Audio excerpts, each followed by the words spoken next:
I'm Phil Mattingly. And I'm John Heilemann, and with all due respect to President Obama, all we are saying is give peas a chance.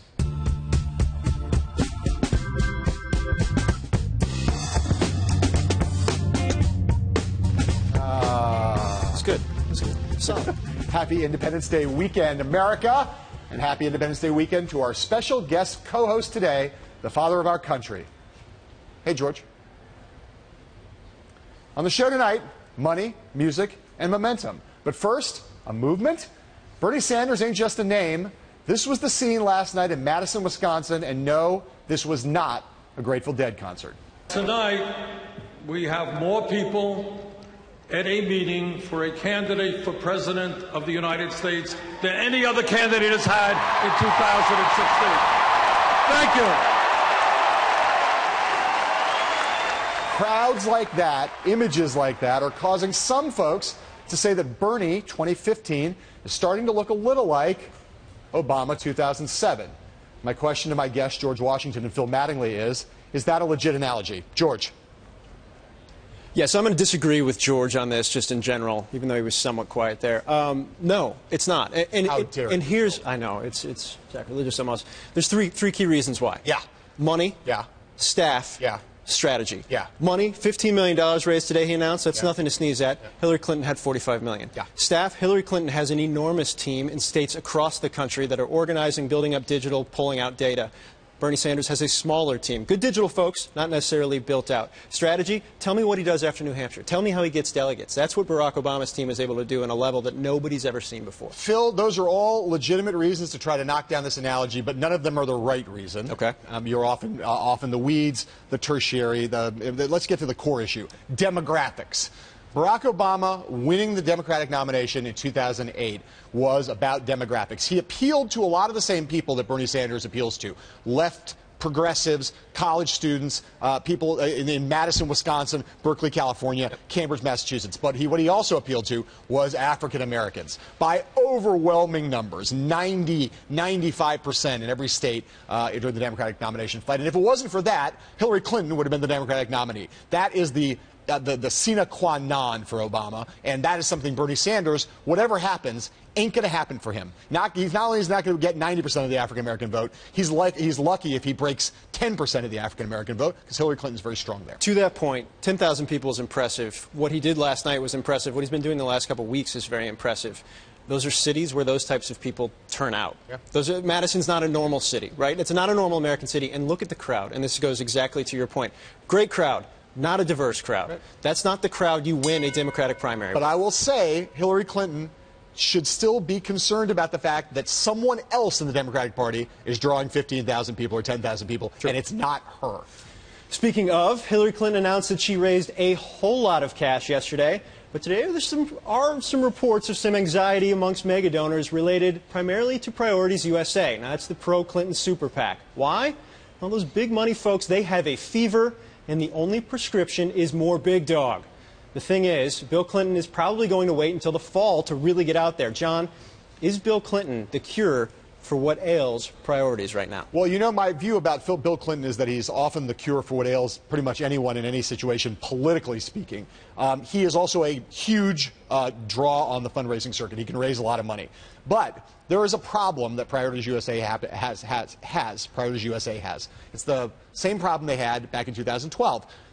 Rich Democrats do not like super PACs. On principle, they don't like it. In practice, they don't like it. They don't like to contribute to something that's going to basically run negative ads. And they're not going to like that under any circumstances. And Bill Clinton's not going to change their mind. The Democrats are always going to be behind in super PAC fundraising for those reasons. And I think Bill Clinton can help, but he can't solve that problem. So here's one of my questions, and part of this is based on a story in Politico this morning from Glenn Thrush, really good story. Doesn't this help them when stories come out about how they're not going to be able to raise money and how they're way behind Jeb Bush and Right to Rise? Isn't that actually, in effect, helping them raise money? These are good stories for them, right? You scare Democrats into donating on some level. Well, in the end, you know, what happened, and again, to use the analogy, because there's only one previous election where we've had super PACs, back in 2012, Priorities did not raise money for all of 2011 and for most of the first part of 2012, because a lot of Democrats, for the reasons I said, also, they dismissed the Republicans as a clown show, right? But when Mitt Romney became the nominee, and suddenly got closer to Obama in the polls, that scared Democratic donors to suddenly start writing big checks. So my point in a roundabout way is to say, yeah, I think if they start to, the best thing they can have is the motivation of fear. The notion that, whoa, Jeb Bush is raising a lot of money, Jeb Bush could be the Republican nominee, and he could be the next president. That will cause Democrats, to some extent, rich liberals, to open their checkbooks and do what they find unpalatable. There's been a shakeup atop of priorities. Yeah. A lot of really top talent has come in. Yeah. Solves the problem? Well, our friend Guy Cecil is in there, and there's no one better in terms of strategy and tactics in politics. But Guy is not a fundraising machine. So the question is, I think he can help. Again, like Bill Clinton, he can help, but not necessarily solve the whole problem. All right. Scott Walker's people have officially announced that their man will officially announce at an announcement event on July 13th. So in just under 2 weeks, you can walk on over to see Walker in Waukesha. Crucial Waukesha. The Waukesha County. That announcement coincides with President Obama's visit to Wisconsin today, where Walker greeted POTUS on the tarmac, and Obama later took a thinly veiled shot at Walker in his speech. The Wisconsin governor's potential as a candidate has always been rooted in his ability to appeal both to the conservative grassroots and the GOP establishment. But with his recent lunges to the right on social and cultural issues like gay marriage and immigration, some Republicans are wondering if Walker is, to invert Jeb Bush's phrase, willing to lose the general election in order to win the primary. So, Phil, is Walker in danger of squandering his precious crossover appeal? Broadly, no. As long as you can come out and say, I want a purple state 3 times when national Democrats... In 4 years. In 4 years, when national Democrats, mainly labor, but also just national Democrats in general, were dumping everything they had on him, that will always be maintained. One of the bigger, I think the big issue on this right now is on the donor side. And I think we've seen it. I think you've heard murmurs about it. I've heard some talk about it. It's been in the press right now. There are big Republican donors on gay marriage specifically. There are big business people on immigration specifically that would really like him to ratchet it back. He's not. Their money goes somewhere else, period. Right. He is running to try. He's the leader in Iowa. He's the front runner, incontestable. He knows that the key to him becoming the Republican nominee is to get that win on the board in Iowa first. And he is playing basically a defensive game right now to try to hold Iowa, secure it, lock it down. The Bush people think he's getting away with murder. And it's frustrating to them. We all think that maybe Rubio is Bush's biggest threat. The Bush people see Walker as their biggest threat. And right now, they feel like he is getting a pass on all these lunges to the right. And his crossover appeal remains intact. Agreeing with you, they don't think it should, and they're going to try to knock that down in the days ahead. There's a feeling that Rubio is the top guy that the Bush team's concerned about. You agree with that or disagree? Well, I think everywhere but in Jeb world, that's true. Yeah. A lot of people outside think that Jeb world is focused mainly on Rubio. What, in fact, in Bush world right now, the big focus is on Walker. Rick Perry, he meted with the press today, specifically the National Press Club. And on the eve of July 4th, he dropped a reference to the great uniter, the great emancipator. I know Republicans have much to do to earn the trust of African Americans.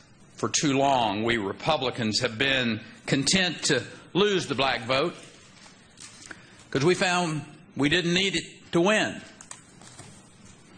But when we gave up trying to win the support of African Americans, we lost our moral legitimacy as the party of Lincoln.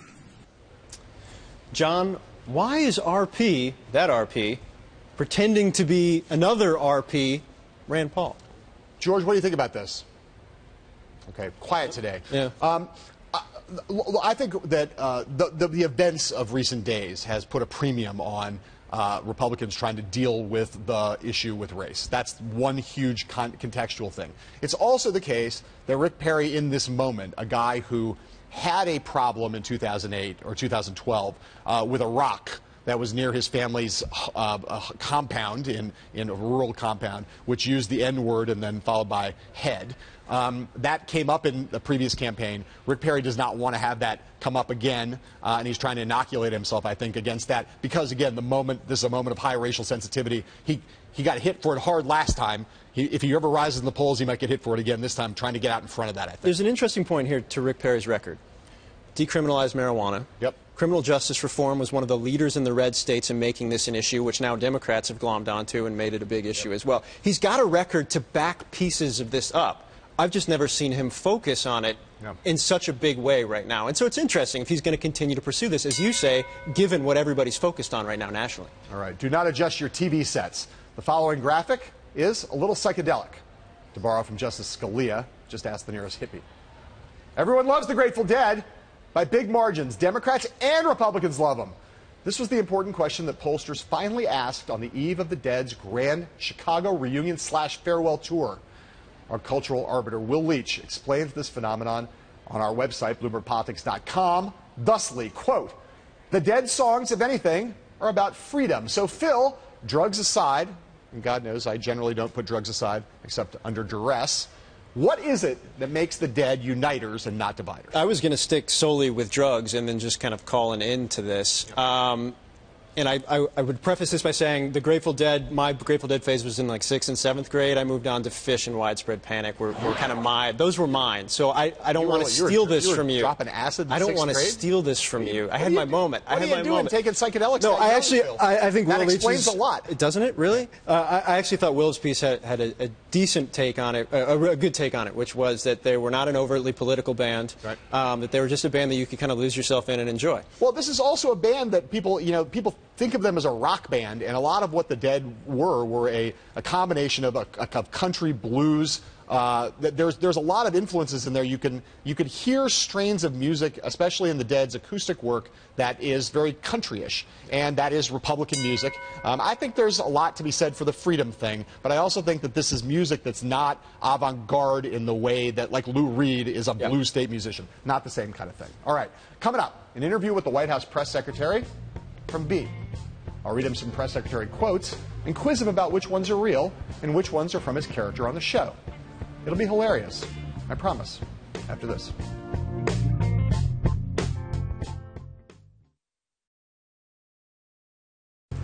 We are here with Matt Walsh, who's in the Hall of Fame of White House press secretaries, even though he's never really held the job in real life. Matt, you are the press secretary on Veep. Yeah. And Veep is now, you just completed your 4th season. Yes. And I believe it's fair to say that the consensus is that the show has gotten better and better.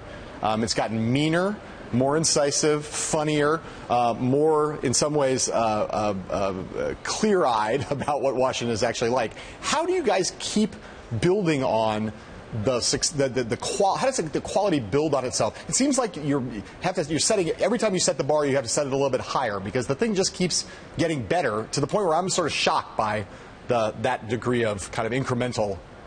Well, you're jinxing us now, of course, by saying that. It's going to suck next year.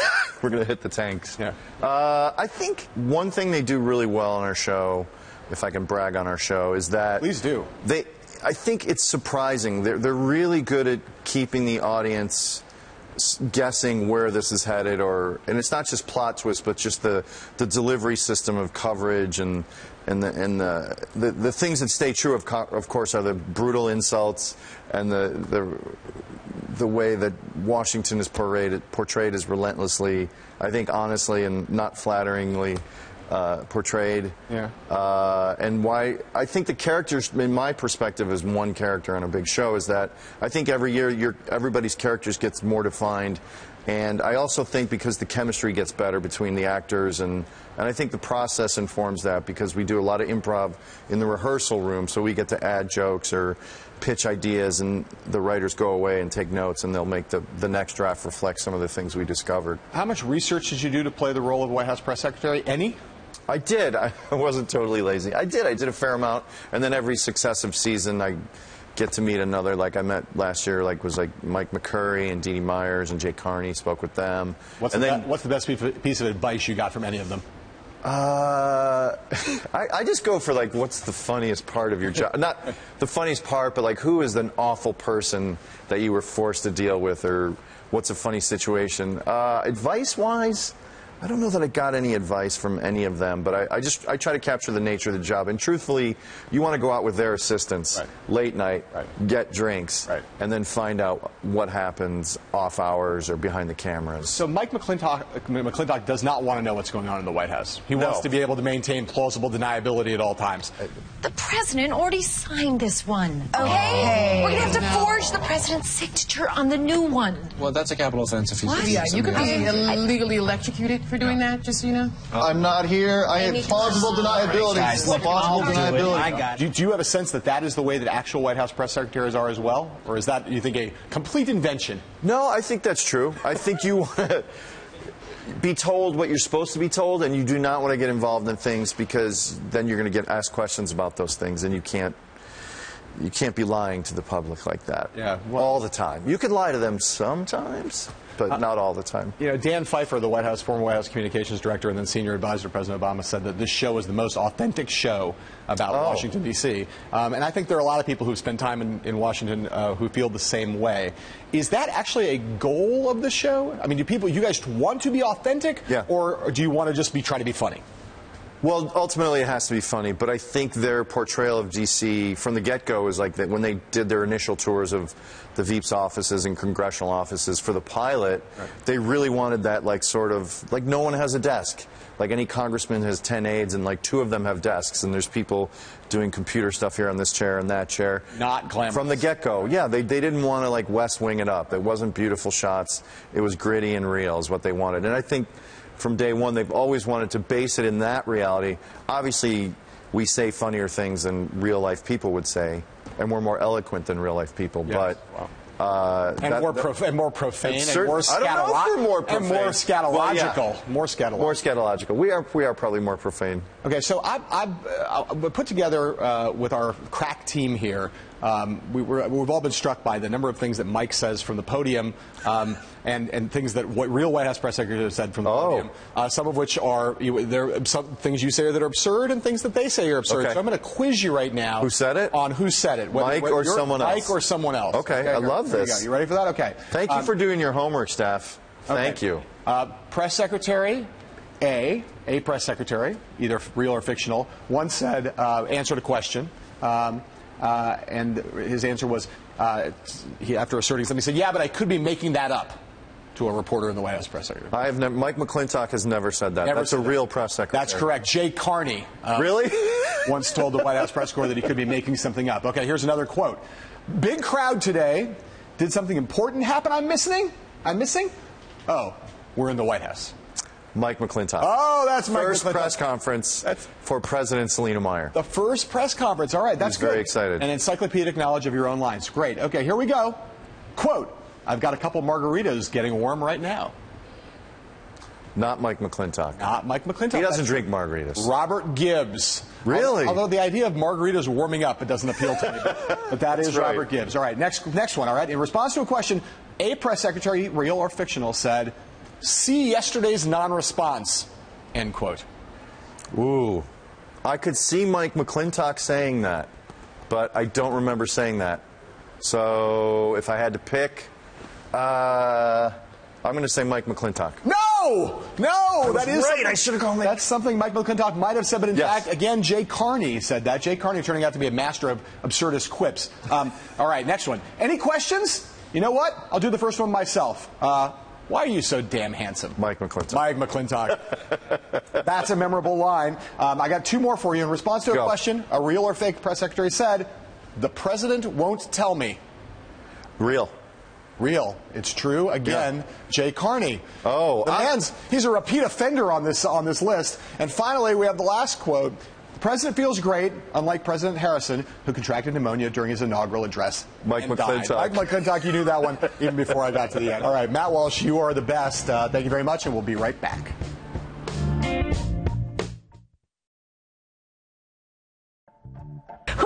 Lisa, that overwhelmingly Republicans like the Grateful Dead philosophy. What do you make of it? I did not. This is something I've learned.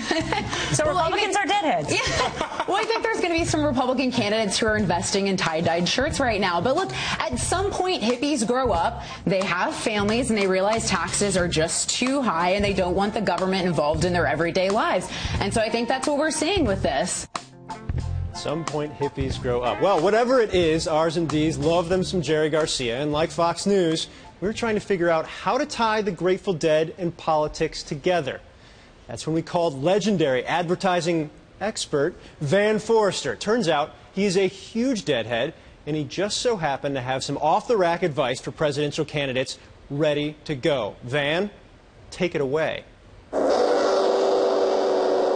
Ladies and gentlemen, Van Forrester here, famous ad man and lobbyist. I'm getting ready for the Grateful Dead's farewell tour, and it turns out both Democrats and Republicans love the Grateful Dead. They just love them! So I've got some unsolicited advice for you 2016 presidential hopefuls. Check it out. Rich man, step on my poor head. Tennessee Jeb, that's an opening. Stuff that in your super PAC and smoke it. I got one for Donald Trump. How about this? Set out running, but I take my time. A friend of the Donald is a friend of mine. That's an opening. Feel free to use that at your next campaign stump speech. I got one for John Kasich. Well, the first days are the hardest days. Don't you worry about the polls. Uncle John's band. John Kasich, you can do it. Run for president. I have a good one. Some foes look for answers. Others look for fights. It's a bit of a stretch, but playing in the Rand, that's an opening, Rand Paul. Let's take it even further. Get it? I got one for Hillary Clinton. I've been coloring my hair for years. You know, Hillary, every silver lining's got a touch of gray.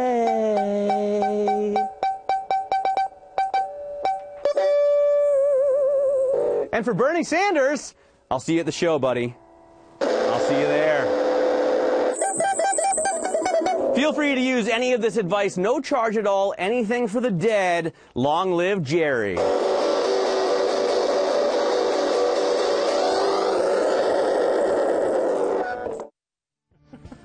Van Forrester, American hero. We will be right back with one of the worst end-of-the-week news dumps ever.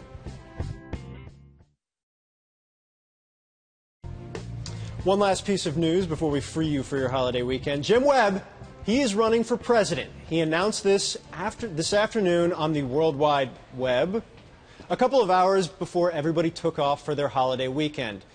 John, this is an interesting strategy.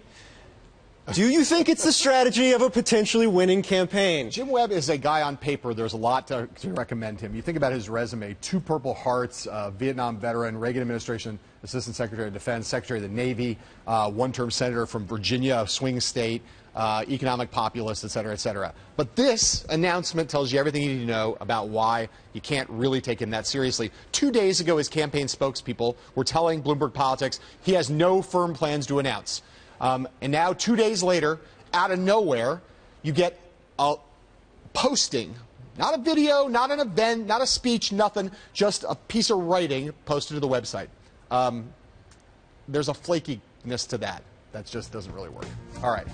Next week, the smart, funny, and sexy Richard Haas of the Council on Foreign Relations. Until then, happy 4th, everyone, and sayonara.